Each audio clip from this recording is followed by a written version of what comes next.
Vadodara fire NOC વિવાદમાં suspended અધિકારીએ બળતો પ્રહાર કર્યો છે. ભ્રષ્ટાચારના આક્ષેપને નકાર્યા છે.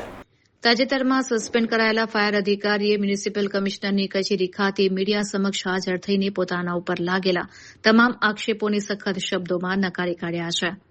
તેમણે દાવો કર્યો છે કે તત્કાલીન કમિશનર દિલીપ રાણાની એક પણ સહી ખોટી કે ડમી નથી અને તંત્ર ઈચ્છે તો તેની સત્તાવાર ચકાસણી કરાવી શકે છે. અધિકારીએ આક્ષેપ કર્યો કે સુરતના મિથિલેશ યાદવ નામના વ્યક્તિએ અરજદાર જોશીને ગેરમાર્ગે દોરીને અપાયા વિહોણા આક્ષેપો કરાવ્યા છે. તેમણે જણાવ્યું કે સિસ્ટમ મુજબ તેમના કાર્યકાળમાં આશરે 1600 જેટલી સત્તાવાર એનઓસી મંજૂર થઈ છે, જ્યારે કેટલીક એનઓસી જારી થઈ ત્યારે તેઓ પોતે ફિનલેન્ડના પ્રવાસે હતા. જો તે દરમિયાન કોઈ ગેરરીતિ થઈ હોય તો તેની નિષ્પક્ષ તપાસ થવી જોઈએ. તેમણે ઉમેર્યું કે જો તેઓ દોષિત સાબિત થશે તો એફઆઈઆરનો સામનો કરવા પણ તૈયાર છે. બીજી તરફ કોંગ્રેસના કાઉન્સિલર આશિષ જોશીએ આરટીઆઈના આધારે ગંભીર આક્ષેપો કર્યા હતા કે ચીફ ફાયર ઓફિસર વિદેશમાં હોવા છતાં તેમની સહીથી બોગસ એનઓસી જારી કરીને મોટું કૌભાંડ આચરવામાં આવ્યું છે. હાલમાં આ હાઈ પ્રોફાઇલ મામલાની તપાસ ચાલી રહી છે, જે પૂર્ણ થયા બાદ જ સાચો ચિત્ર સ્પષ્ટ થશે. કેટલા ગંભીર આક્ષેપ તમારી પર ચાલુ કરો? સૌપ્રથમ તો મીડિયા મિત્રોને નમસ્કાર મારા તરફથી અને ધન્યવાદ કે આપે આ પ્રશ્ન પૂછ્યો. ઘણા દિવસથી હું આક્ષેપ જોશીનું ઇન્ટરવ્યૂ જોઈ રહ્યો છું, જેમાં તેઓ મારા વિશે કહી રહ્યા છે કે ફિનલેન્ડ પ્રવાસ આપ ખોટો કરેલ છે. જે તમામે બાબતો મારા માનની હાનિ થઈ હોય બદલ મારે સદર બાબતને ખુલાસો કરવો પડે છે.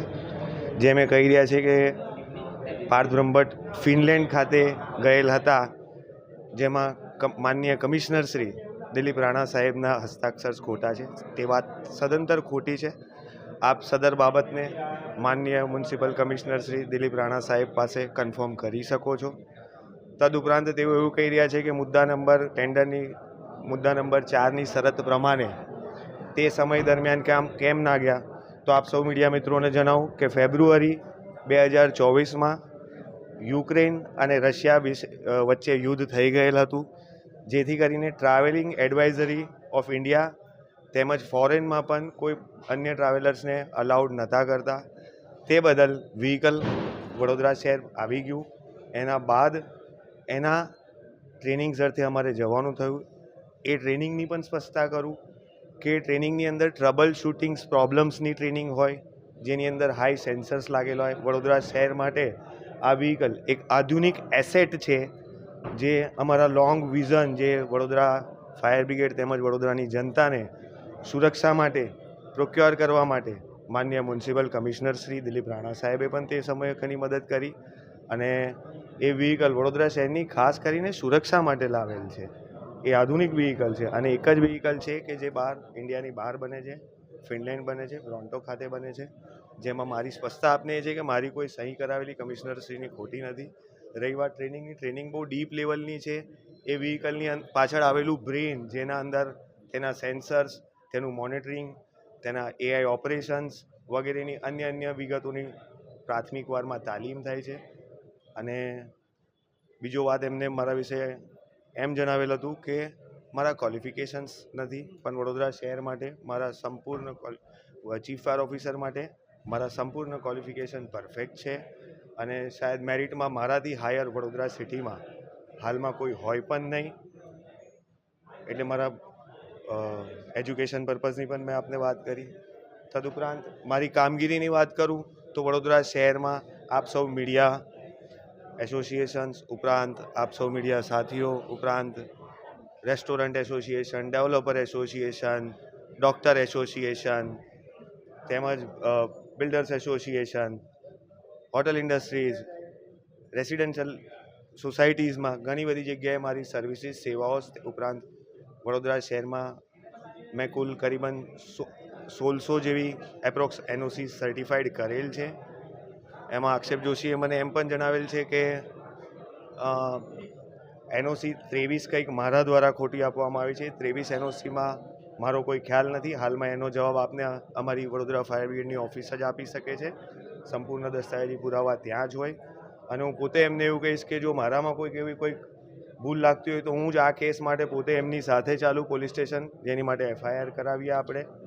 જેમાં ફરી એમને કહીશ કે એમને કોઈ ગેરમાર્ગે દોરી રહ્યા છે. એ મારા સારા મિત્ર જ છે, એમનું હંમેશા અમે કામ જ કરેલું છે. એમને ફરી એકવાર કહીશ કે એમને કોઈક સુરતના વ્યક્તિ ગેરમાર્ગે દોરી રહ્યા છે અને આમાં કોઈક ફ્રોડ હોય તો હું પોતે અહીંયા હાજર જ છું. આપણે FIR કરવા પહોંચી શકીએ છીએ. મારા આ ચાલતા મીડિયાનો ખુલાસાનો જવાબ આપવા માટે મારે કમિશનર ઓફિસ આવવું હતું. જી વાત કરીએ તો આશીષભાઈ આવી રીતે ગંભીર આક્ષેપો લગાવે જેની પહેલાં બી કેટલા લોકોએ આક્ષેપો લગાવ્યા, તમારે ખુલાસો આપવો પડે છે. કેમ આવું ઘટના ઘટે છે વારંવાર? કયા બાબતની આપ જણાવો છો? જેમ કે જે પહેલાં તમને દાખલા તરીકે તમારું જે અડધી વાર કહેવામાં આવે છે કે જે આક્ષેપ કરવામાં આવ્યા હતા, તમારી પર કેસ થયા હતા, તમે કેટલા ટાઈમથી આગળ હાજર નહોતા થયા, ત્યારબાદ બી આવી ઘટના અમે વડોદરા ફાયર બ્રિગેડના તમામ કર્મચારીઓ તેમજ આ હાલમાં ફરી એકવાર કહીશ કે હું વડોદરા મ્યુનિસિપલ કોર્પોરેશનના તમામ જે સ્ટાફ છે એ મારા પરિવાર છે. એ પરિવારના બદલથી જ મારે તમને આ ઇન્ટરવ્યૂ આપવામાં આવ્યું કે જેના કારણે કોઈ કોર્પોરેશનના કર્મચારીનું, આશીષભાઈ મારા મિત્ર જ છે, હું એવું વિશ કરીશ કે એમનું અવારનવાર કોઈકના કોઈક અધિકારી સાથે કંઈક ને કંઈક આવી કમ્પ્લેનિંગ થઈ જતી હોય છે, જે થોડોક સુધાર લાવવો જોઈએ, જેથી કરીને એમનું પણ કામગીરી કોર્પોરેશનના કર્મચારીઓ, અધિકારીઓ તેમજ વડોદરા ફાયર બ્રિગેડના કર્મચારી તેમજ અધિકારી તેમની કામગીરીમાં એમની સાથે એમના વોર્ડ નંબર 15ના વિકાસ માટે પણ સાથે રહે. જે રીતે વરસાદ આવે છે ઉભા રહો છો, જાણે છે તે બી તમે જેમના વિસ્તારમાં જતા હતા અને માણસો મોકલીને ત્યાં ક્લિનિંગ કરાવતા હતા, અત્યારે આવા આક્ષેપો તમારી પર કરે છે, કેટલું યોગ્ય? આગળ એમની વિશે આગળ એમને જે કરી શકતા હોય મારા તરફથી એમના માટે કોઈક રોંગ વિશેષ નથી. ભગવાન કરે એવી પ્રગતિ કરે, અમે એવી પ્રગતિ કરીએ, વડોદરા શહેર પ્રગતિ કરે. આશીષભાઈને મોરો બનાવે છે એવું લાગે? હા, જરૂર એવું લાગી રહ્યું છે કે આશીષભાઈ કોઈક સુરતના કોઈક મિથિલેશ કરીને કોઈક ભાઈ આવ્યા છે, જેમના કારણે એ ગેરમાર્ગે દોરાઈ રહ્યા હોય એવું લાગી રહ્યું છે.